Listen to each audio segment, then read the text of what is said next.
Tata Anjaneya, exclusive Tata showroom at Gun Road, Meerut. Committed to providing world-class sales and service. Tata's all premium cars under one roof. Easy finance and on-time delivery. Fully automated workshop and expert technicians. Tata Anjaneya, near Hotel Harmony, Gun Road, Meerut. Uttar Pradesh police भर्ती परीक्षा में paper leak होने का आरोप लगाकर अभ्यर्थी प्रदर्शन कर रहे हैं। मेरठ में बुधवार को सपा ने छात्रों के समर्थन में किया प्रदर्शन। सपा विधायक अतुल प्रधान छात्रों की बात को लेकर जिलाधिकारी कार्यालय पहुंचे। इस दौरान छात्रों ने पुलिस परीक्षा निरस्त करने की मांग उठाई। सरधना से सपा विधायक अतुल प्रधान व युवा दल के साथ भारी संख्या में छात्रों के साथ कलेक्ट्रेट पहुंचे। छात्रों का आरोप है कि उत्तर प्रदेश पुलिस भर्ती परीक्षा में धांधली हुई है।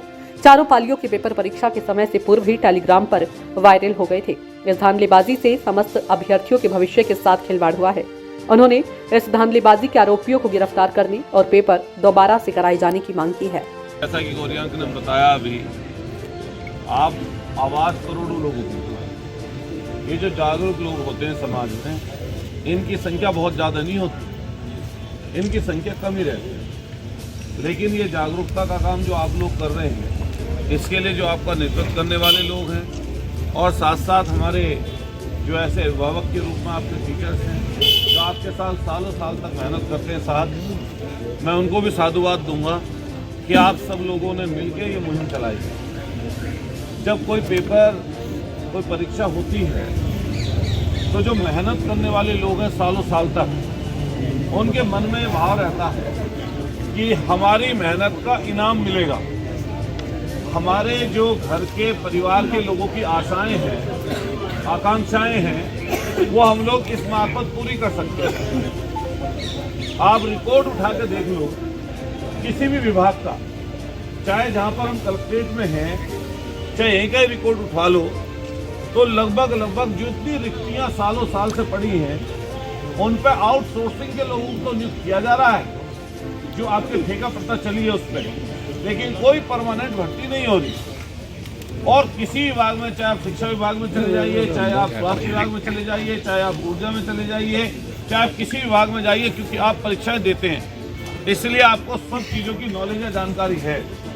पहले परमानेंट नियमित नियुक्तियां होती थी पदों पर, उसके बाद संविदा आई और संविदा के बाद में अब आउटसोर्सिंग आ गई। जब आउटसोर्सिंग आ गया तो जैसे ही कोई घटना घटती है, कोई दिक्कत परेशानी आती है, जो काम व्यक्ति कर्मचारी करता है उस कर्मचारी के साथ, तो उसके परिवार के पास कोई श्योरिटी नहीं होती, क्योंकि विभाग तुरंत के तुरंत सोचे होते तो ये देश कभी आजाद नहीं होता।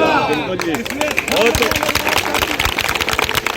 आपका जीवन बड़ा है, आपको लंबे समय तक जीवन जीना है, और उस लंबे समय तक जीवन जीने के लिए हम लोगों को ध्यान रखना चाहिए। हम इंसान के रूप में इस पृथ्वी पर आए हैं, तो इंसान जानवर को तब अलग करता है जब ये दिमाग है इंसान के पास, और इस दिमाग का इस्तेमाल करते हुए आपको ये आंदोलन चलाना चाहिए। मैं आपके नेतृत्व करने वाले नौजवान साथियों से कहूंगा कि पूरे पश्चिमी उत्तर प्रदेश के हर जिले के लोगों की कमेटी बनाओ, और कमेटी बनाकर हर जिले से, हर तहसील से, हर ब्लॉक से उन लड़कों को इकट्ठा करो शांतिपूर्वक तरीके से, जो लोग इस प्रोटेस्ट को सही मानते हैं। सरकार से हमारा कहना है, हमने चिट्ठी भी लिखी कल, और तमाम जनप्रतिनिधि चिट्ठी लिख रहे हैं। शासन प्रशासन के लोग खड़े हैं, ये भी पुलिस के महकमे के लोग जो यहाँ पर खड़े हैं, ये भी परीक्षा देके आए, और परीक्षा देके इस समय तक जो है आज वर्दी में खड़ा है, कोई आदमी कोई दूसरे ओहदे पर है।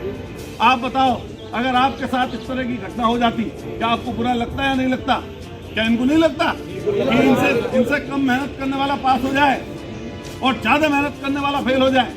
और ये बात बहुत अच्छी कही है नेता प्रतिपक्ष जी ने कही है, माननीय अखिलेश यादव जी, और तमाम सत्ता पक्ष के लोग भी इस बात को कह रहे हैं कि हमारे साथ आकर लोग बाग हमसे मिल रहे हैं। ऐसी कोई उत्तर प्रदेश की जगह नहीं जहां पर जनप्रतिनिधि से जाकर नौजवान साथी मिले ना हो, चाहे वो सत्ता पक्ष का है, चाहे वो विपक्ष का है। ज्ञापन देने का काम सब जगह किया है। इसलिए मैं कहना चाहता हूँ आप कि अपनी एक कमेटी बनाइए, जो कि आज तो आप इकट्ठे हो गए, कल को जब नंबर इकट्ठे होने का आएगा तो आप इकट्ठे उस रूप में नहीं हो पाओगे।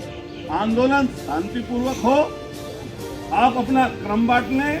मेरठ जिला हमारा लगभग 50 लाख की आबादी का जिला है। अगर यहीं पर आप इस तरह से शोषित पीड़ित लोगों को देखेंगे, मेरे पास 2 दिन में सैकड़ों लोगों के फोन आए होंगे और मैसेजेस बहुत आए कि आप कुछ करिए, आप कुछ खड़े होइए। लेकिन मैंने इन सब नौजवान साथियों से कहा, मवाने में भी हुआ, कल सरने में हुआ, यहाँ मेरठ में भी। जो परीक्षा के प्रतियोगी रहे हैं ये कह रहे हैं कि परीक्षा लीक हुई है, तो सरकार को इसमें दिक्कत क्या है कि जब ये पहले से पहले इन पे पेपर है, परीक्षा इनके लिए सरकार करा रही है, किसी और के लिए नहीं करा रही, तो उसे रद्द कराने में दिक्कत क्या आ रही है।